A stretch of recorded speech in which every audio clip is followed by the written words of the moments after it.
Hi guys, I know I've been missing for a while, but I'm back. I'm just making something quick today because I'm not in the mood to cook. I haven't been in the mood to cook for a while, which is hence the missingness. Anyway, if you're like me, I hate chopping onions because it makes you cry, but I've actually found a way that kind of helps reduce the crying. So what you want to do is, the trick is not to cut the root. A lot of people start by going like that, like cutting off the root. Don't do that. What you want to do is you want to obviously peel it and whatever. I chop it in half, but you want to cut it lengthways like that without cutting off the root. You can see that where I've cut it, right? Without getting to the root, without cutting off from the root. And then all you have to do is cut it that way, and then you cut off the root.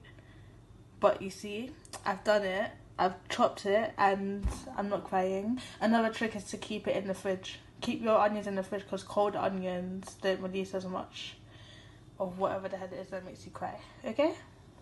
Right, so I went and chopped it that way after I've already sliced it, and that's what you're left with, the little pieces. And look at the little amount of waste you have after.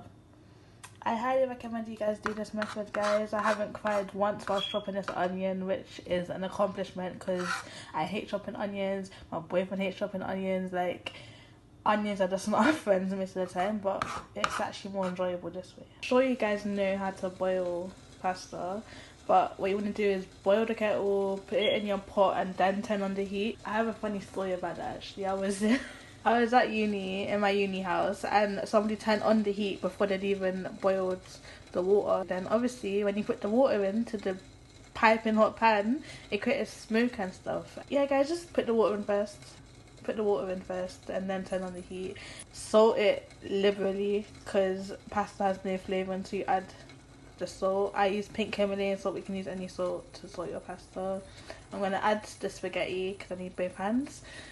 And then I'll show you guys how I make my tuna. You only add the pasta once the water is boiling, so I add it after I heat up my oil.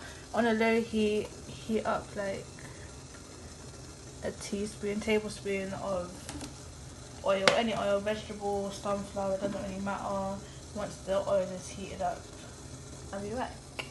Alright, so I've added my pasta. A lot of people, or even I used to break the pasta in half, but I want to be able to like twirl, you know, you can twirl it in the rats on the fork. I want to be able to do that freely, so I'm not breaking it this time.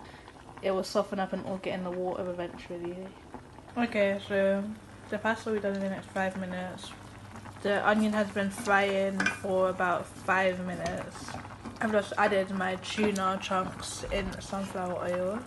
I'm going to season it in a minute. Just let it fry down a bit first. It looks a bit oily, but it works because you need a bit of moisture, okay? And it will dry up. Sorry guys, I kind of left you in the dark. I seasoned my tuna with all-purpose seasoning, a bit of black pepper, and I went a bit crazy and added some jerk seasoning. This might be jerk tuna. I'm trying to try a little thing. I'm trying to experiment, cover it and just let it cook out, warm up the sweet corn that I just added. I added about 100 grams of sweet corn for 1 tin of tuna, and I'm about to drain my pasta, and then dinner will be served in literally like 5 minutes. Jerk tuna and sweet corn, that's the dumbest thing ever. You can't jerk tuna, but anyway, jerk spiced tuna and linguine pasta. And don't judge me, but I'm gonna smother this in ketchup and mix it all together, and it's just the best thing ever. So quick, so easy and cheap. And yeah, this is the perfect weeknight dinner.